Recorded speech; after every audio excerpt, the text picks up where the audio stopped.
রিয়াজ এসে পিছন থেকে আমাকে জড়িয়ে ধরল। আমি একটু লজ্জা পেলাম, কিন্তু আমার হৃদয় আনন্দে ভরে উঠল। আমরা একসাথে অনেকক্ষণ। আমার নাম লিজা, আর আমি আমার খালাতো ভাই রিয়াজের গল্প বলতে যাচ্ছি। ছোটবেলা থেকেই আমরা খুব কাছের ছিলাম। একসাথে খেলা করা, গল্প করা আমাদের প্রতিদিনের জীবনের অংশ ছিল। আমার ভাই হলেও রিয়াজের সাথে আমার সম্পর্ক বন্ধুত্বের চেয়েও বেশি কিছু হয়ে ওঠে। এক সময় আমরা প্রায় খালার বাড়িতে দেখা করতাম। সেখানে উঠানে আমরা খেলতাম, কথা বলতাম, আর ভবিষ্যতের স্বপ্ন দেখতাম।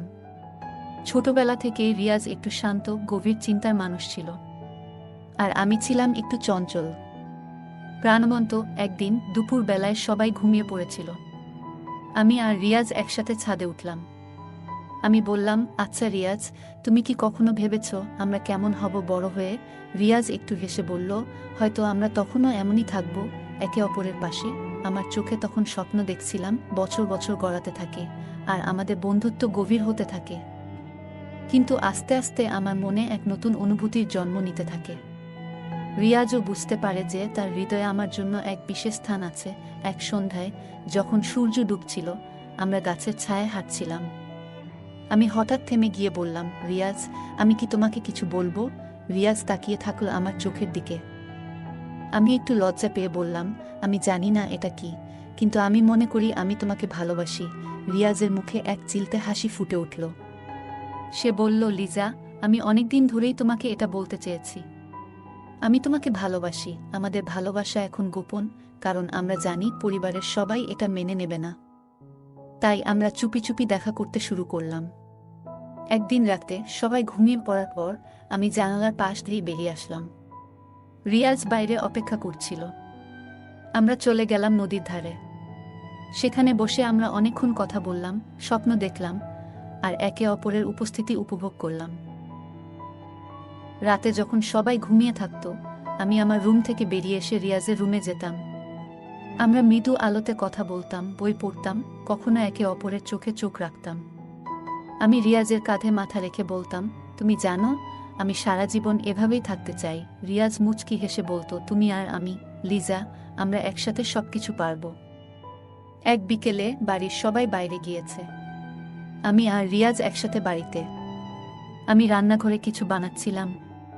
রিয়াজ এসে পিছন থেকে আমাকে জড়িয়ে ধরল।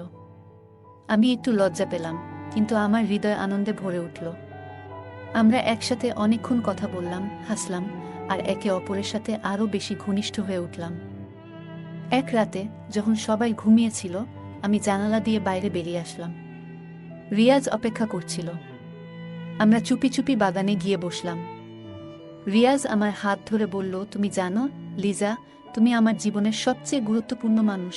আমি মৃদু হাসি দিয়ে বললাম, তুমিও আমার জন্য। তাই রাত গভীর হলে আমি আমার ঘরের জানালা দিয়ে বেরিয়ে এসে রিয়াজের রুমে যেতাম। রিয়াজ জানালার পাশে দাঁড়িয়ে থাকত, আমার অপেক্ষায় ছিল। আমি তার কাছে গিয়ে দাঁড়াতাম। আমরা একে অপরকে দেখে মুচকি হাসতাম। আমি বললাম, রিয়াজ, আমরা কি এভাবে কতদিন থাকতে পারবো? রিয়াজ গভীরভাবে তাকিয়ে বলল, আমরা একে অপরকে ভালোবাসি, এটা সবচেয়ে বড় কথা। তারা একে অপরের খুব কাছে এসে দাঁড়াত। রিয়াজ আমার চুলে হাত বুলাত। আমি চোখ বন্ধ করে সেই স্পর্শ উপভোগ করতাম। আমরা তখন অনেকক্ষণ কথা বলতো, নিজের স্বপ্ন আর ভালোবাসার গল্প শেয়ার করতাম। রাতে যখন বাড়ির সবাই ঘুমিয়ে থাকত, আমি আর রিয়াজ একসাথে বসে থাকতাম। রিয়াজ আমার হাত ধরে বলতো, তুমি জানো লিজা, আমি তোমাকে ছাড়া থাকতে পারবো না। আমি চোখে পানি নিয়ে বলতাম, আমিও না রিয়াজ। তারা একে অপরের খুব কাছে এসে দাঁড়াত। রিয়াজ আমার চুলে হাত বুলাত। আমি চোখ বন্ধ করে সেই স্পর্শ উপভোগ করত। তখন অনেকক্ষণ কথা হতো, ভালোবাসা প্রকাশ করা হতো, নিজের স্বপ্ন আর ভালোবাসার গল্প শেয়ার করতাম। একদিন আমরা ছাদে বসেছিলাম। রাতের আকাশে তারা ঝিকিমিকি করছিল। আমি বললাম, রিয়াজ, আমরা কি একসাথে এই তারার নিচে সারা জীবন কাটাতে পারবো? রিয়াজ আমার কাঁধে হাত রেখে বলল, হ্যাঁ, আমরা পারবো। আমরা সবকিছু পারবো। আমাদের ভালোবাসা প্রকাশ করতে গিয়ে তারা অনেক ঝুঁকি নিয়েছিল। আমার বাড়ির পিছনের বাগানে এক জায়গা খুঁজে পেয়েছিল, যেখানে আমরা একে অপরের সাথে সময় কাটাতাম।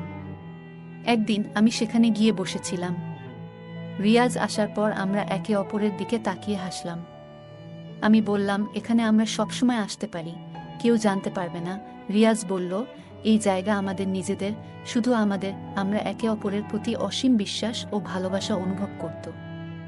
আমি বলতাম, তুমি আমার জন্য সবকিছু রিয়াজ। রিয়াজ মৃদু হেসে বলতো, তুমিও আমার জন্য সবকিছু শুভ্রা। তাদের ভালোবাসা একে অপরকে শক্তি দিত, সাহস দিত। আমি বলতাম, আমি জানি না ভবিষ্যতে কি হবে, কিন্তু আমি জানি তুমি আমার পাশে থাকবে। রিয়াজ বলতো, আমরা সবকিছু পারবো শুভ্রা। আমরা একে অপরের পাশে সবসময় থাকব। আমরা একসাথে অনেক সময় কাটাতাম। রিয়াজ বলল, শুভ্রা, আমি তোমার সাথে সারা জীবন কাটাতে চাই। শুভ্রা মৃদু হেসে বলল, আমিও রিয়াজ। আমরা সবসময় একসাথে থাকব। আমরা একে অপরকে নিয়ে অনেক স্বপ্ন দেখতাম। আমি বলতাম, আমি চাই আমরা একসাথে সবকিছু করব। রিয়াজ বলতো, আমরাও তাই করব। আমরা একে অপরকে ভালোবাসি। আর এটাই সবচেয়ে বড় কথা, আমাদের গোপন সম্পর্ক একদিন ধরা পড়ে যায়। পরিবারের সবাই প্রথমে আশ্চর্য হয়, কিন্তু আস্তে আস্তে তারা বুঝতে পারে আমার আর রিয়াজের ভালোবাসা কতটা গভীর। শেষ পর্যন্ত পরিবারের সবাই তাদের মেনে নেয়, আর তাদের সম্পর্কের প্রতি সম্মান জানায়। আমি আর রিয়াজের প্রেম কাহিনী প্রমাণ করে সত্যিকারের ভালোবাসা সব বাধা অতিক্রম করতে পারে। তারা একে অপরের সাথে আজও সুখে আছে, আর তাদের গল্প সকলের মনে এক গোপন প্রেমের স্মৃতি হয়ে থাকে। গল্পটা কেমন লাগলো জানাতে ভুলবে না। তোমাদের সাথেও কি এমন কোনো ঘটনা ঘটেছে? যদি ঘটে থাকে তাহলে কমেন্টে জানাতে ভুলবে না। আরও মজার মজার রোমান্টিক গল্প শুনতে চাইলে ভিডিওটি লাইক, শেয়ার এবং চ্যানেলটি সাবস্ক্রাইব করতে ভুলবে না। ধন্যবাদ।